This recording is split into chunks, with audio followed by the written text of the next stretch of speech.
In this news roundup of a week for Friday, October the 10th, 2025, China has ramped up tight controls on rare earth exports, prompting a furious reaction from President Trump, potentially creating a crisis situation for the West. As Trump's Department of Vengeance indicts New York Attorney General Letitia James, US judges are increasingly pushing back against the administration in courts across America. The 2025 Nobel Peace Prize winner has been announced, plus I answer a question from a Patreon supporter. So let's jump straight in. While the world has been focusing on the unfolding drama in the Middle East, China this week ramped up its restrictions on the export of rare earth minerals. Now, you'll recall that such minerals are essential in many technologies, particularly for the military and for semiconductors. When President Trump slapped punitive tariffs on China earlier this year, they responded by blocking the export of such minerals, which dragged America rather quickly back to the negotiating table. Well, having discovered how much leverage it has over much of the rest of the world, and having been schooled by Trump in how such leverage can be used aggressively, it seems it's unwilling to let the moment pass while it still has that dominance. So under the new rules, China has added 5 additional rare earth minerals to their licensing system, along with associated rare earth magnets and other materials. This means that export licenses will be required for those materials in future, and there are heavy restrictions on the export to companies involved in military industries. These are constrained in order to, quote, safeguard national security and interests. Export license applications for the manufacture of advanced computer chips and artificial intelligence, both of which of course can have military applications, these will be reviewed on a case-by-case basis. Beijing also announced yesterday that it was introducing curbs on lithium batteries and synthetic graphite anode materials, this restriction being designed to protect China's edge in the electric vehicle industry. And you can see this edge in practice in the figures showing that electric car leader BYD has overtaken Tesla, for example, in electric vehicle sales globally, including within Europe. So yes, they want to hold on to that. But of course the US cares more about its military applications than it currently does about electric vehicles. Washington's defense industry is struggling to ramp up production to meet changing needs, with the changing face of modern warfare and the integration of AI into its weapons systems. And this at a time when China is rapidly expanding its own hardware right across the spectrum. The Chinese Commerce Ministry has added 14 military and technology groups from the US and other countries to its unreliable entity list. Membership of this select group bars you from operating in China, bars you from trading with Chinese companies, or indeed even investing in China. China argues that it's taking a lead from America's own playbook, because the US has long used so-called long-arm jurisdictions to prevent non-American companies like TSMC from selling advanced chips to China that have been manufactured with some element of American technology. China has been forced to find gaps and loopholes in that, which it has done with some ingenuity. It managed to buy $38 billion worth of advanced chip-making equipment thanks to loopholes in the regulations. Now China's taking the same approach itself, applied to rare earth minerals. So its regulations now affect not only the materials themselves, but also equipment, technology and assemblies manufactured abroad using those Chinese materials. It's worth noting that this move comes ahead of a planned meeting between President Trump and Chinese Premier Xi Jinping at the APEC summit in South Korea later this month. China bolstering its position in advance, showing Trump that in that particular discussion, and between rare earth minerals and American soybean crops, well, he doesn't have all the cards when it comes to negotiations. Now, needless to say, he has not taken the news of that particularly well. Just as I was shooting this video, Trump fired back with a long and furious post on social media in which he threatened another massive tariff blitz against Chinese products, along with, quote, many other countermeasures that are likewise under serious consideration. So the trade war may well be back on.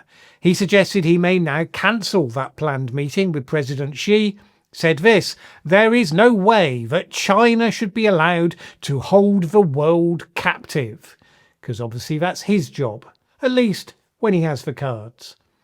Now, he doesn't have all the cards when it comes to the American court system either, at least not yet. President Trump got another pushback yesterday when a federal judge in Chicago blocked him from deploying troops in Illinois. US District Judge April Perry said that several declarations submitted by federal officials lacked credibility, particularly as she was questioning how broadly troops might be used. She said this: "I am very much struggling to figure out where this would ever stop." And she added that affidavits from agency officials, quote, "points to the arrest of people who did not actually commit a crime.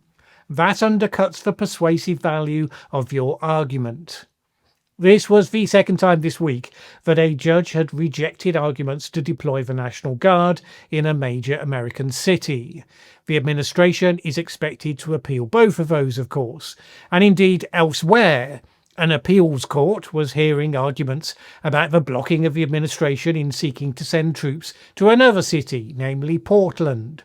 In that original case, the judge Karen Immergut, who was a Trump appointee, by the way, had said that the justification to send troops to Portland was, quote, "simply untethered to the facts." How very 2024 of her. She went on similarly: "This country has a long-standing and foundational tradition of resistance to government overreach, especially in the form of military intrusion into civil affairs. This historical tradition boils down to a simple proposition: this is a nation of constitutional law, not martial law." Apparently, she was not persuaded by Trump's description of Portland as war-ravaged. Another such one was Judge Waverly Crenshaw in Tennessee, who ruled that Kilmer Abrego Garcia had presented enough evidence to pursue a claim that rarely ever stands up, that of vindictive prosecution. Might have been all those press conferences where the administration said that he would never be allowed to step foot back in the United States, and he was definitely a gang member and he'd definitely done various heinous crimes that then, when they finally did bring him back, they failed to prosecute him on. Such comments, quote, "raise cause for concern," according to Judge Crenshaw. All of this is reported as the growing exasperation by judges at the sheer bold-faced arrogance and incompetence with which the administration is bringing cases to court. What with people like Stephen Miller saying things like this: "This is an organised terrorist attack on the federal government and its officers, and the deployment of troops is an absolute necessity to defend our personnel, our laws, our government, public order, and the republic itself." That was his response to being told he couldn't send troops into Portland. Former federal prosecutor Patrick Cotter told the Washington Post that the administration was simply setting itself up to fail. He said this: "What is happening now, over and over again, they are making arguments that the courts are finding untruthful. They are finding disingenuous.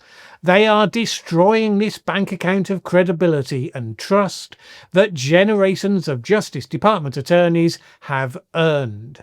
None of this is surprising, with Trump's Attorney General Pam Bondi having fired numerous competent and experienced prosecutors and replacing them with inexperienced political appointees.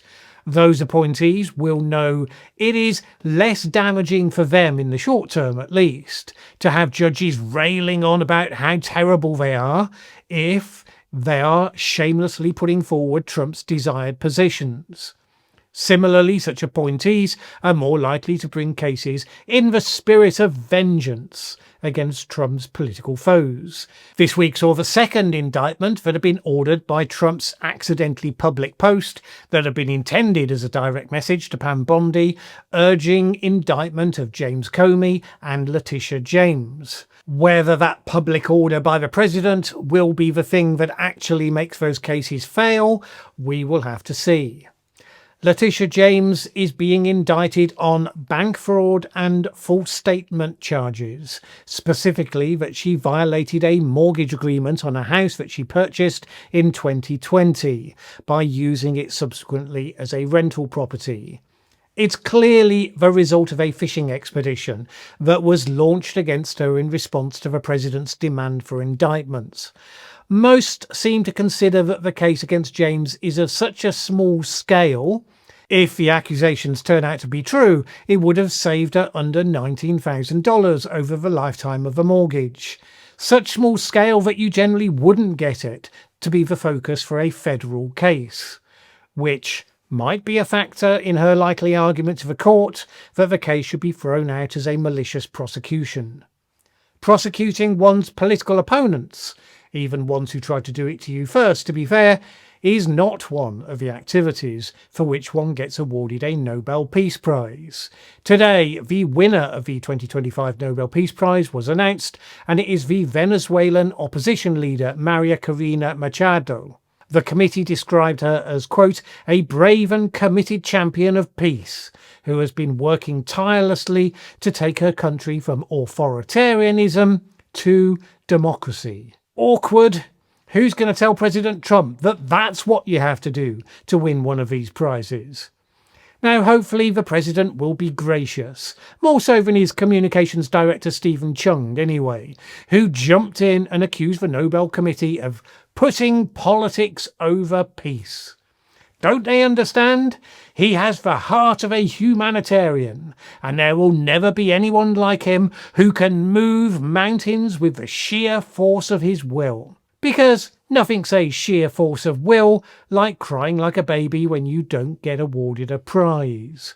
And indeed, there was much wailing and gnashing of MAGA teeth across the internet at the news, since they felt their man was self-evidently entitled to the prize, not just in the running. The award was for what happened last year in any case, and he's not exactly a friend to Machado's opponent, Venezuelan President Nicolas Maduro.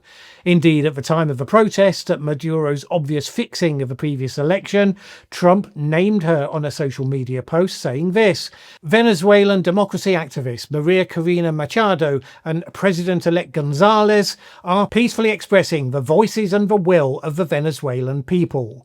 These freedom fighters should not be harmed, must stay safe and alive. So we can all agree that this is a worthy winner then. Lucky for Machado that she happens to oppose the one dictator in the world that Trump doesn't like. And perhaps he might reflect on that whole dictatorship versus democracy thing in the light of her win. You never know. Perhaps he should also reflect on the reports that Norwegian politicians, who, by the way, don't get to make the decision on the Nobel Peace Prize, were bracing themselves for possible repercussions against the country when it turned out not to be awarded to Trump. One might suggest it's an indicator that his world profile isn't wholly defined by peaceful intent. In the meantime, the award should be used to focus attention on the brave people who fight on the ground, at great personal risk, seeking democratic election against tyrants and dictators. It is, after all, one of the most hazardous occupations you can choose in the world.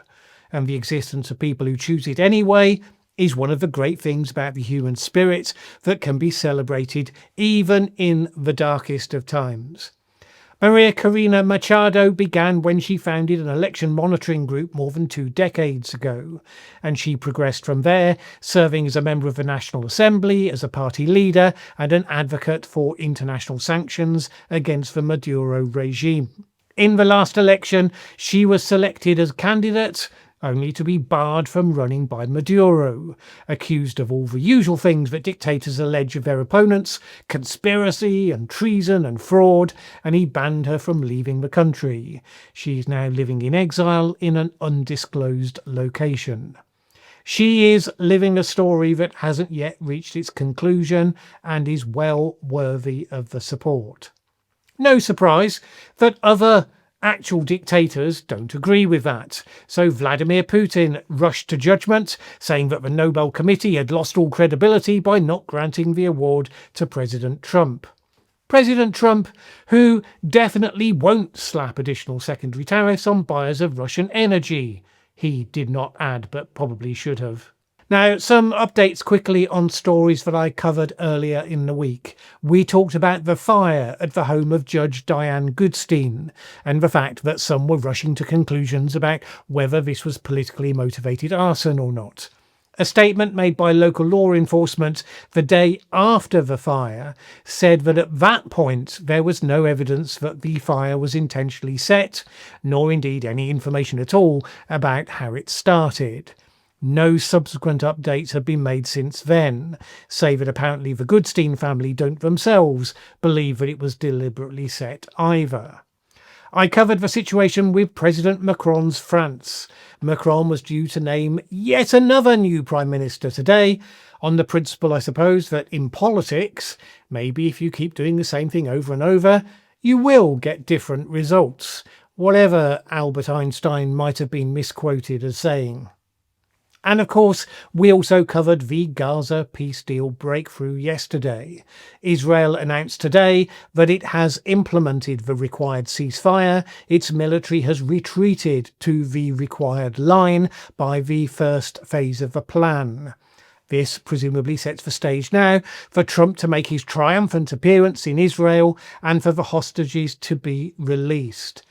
So expect more hubris and nonsense, but hopefully after that, the real event, the people who had been innocently going about their lives, who are then extracted to a version of hell for 2 years, they will finally be getting back to their families. All right, I had this question from Patreon supporter Gary. If Russia loses the war and Europe is no longer beholden to the United States for military support, will that change the overall trade dynamic? Will that make the EU more open in their disagreements with Trump? I don't think there's any scenario where the Europeans will conclude it's in their interest to unnecessarily aggravate Trump. Bear in mind that if the war concludes, one of the key features of the ongoing peace is going to have to be robust security guarantees for Ukraine going forwards. Otherwise, Russia will be back in due course to avenge their loss. And that is likely to be the case even if Vladimir Putin falls. His replacement is not likely to be a dove of any sort. So Europeans will always see the need to keep America on side. Even if US troops won't join them on the ground in Ukraine, which I don't imagine they ever will, their defensive weapons and the advanced intelligence capabilities to ensure that they actually work, those will remain highly prized and important. Now, that doesn't mean that people couldn't end up standing up to Trump if and when he crosses a line too far. I would suggest making a move on Greenland would be considered to be such a move. Abolishing elections within the United States, which I still think is unlikely in that sort of bald sort of a way. I think there'll be all sorts of measures to put their toe on the scales, but if they went all the way, that would be a step too far. The thing is, they know that if they offend Trump in any sort of deliberate way, he may well slap punitive tariffs on them. And I refer again to the case of Modi's India, which simply refused to nominate him for the Nobel Peace Prize and to join him in the fiction that he stopped their flare-up with Pakistan on the border. And that was enough to get them 50% tariffs, crippling to many of their industries. So it's that potential, more than it's purely about what happens in Ukraine, that makes them deeply reluctant to poke the elephant unless they feel they really have no choice. All right, my thanks to Patreon supporter Gary for that question, and to all my Patreon supporters without whom these videos would not be possible. If you have a question you'd like me to consider for this part of the roundup video, leave it below, topped and tailed with a blue heart emoji so that I can pick it out of all the comments. That's all for now. Have a great weekend.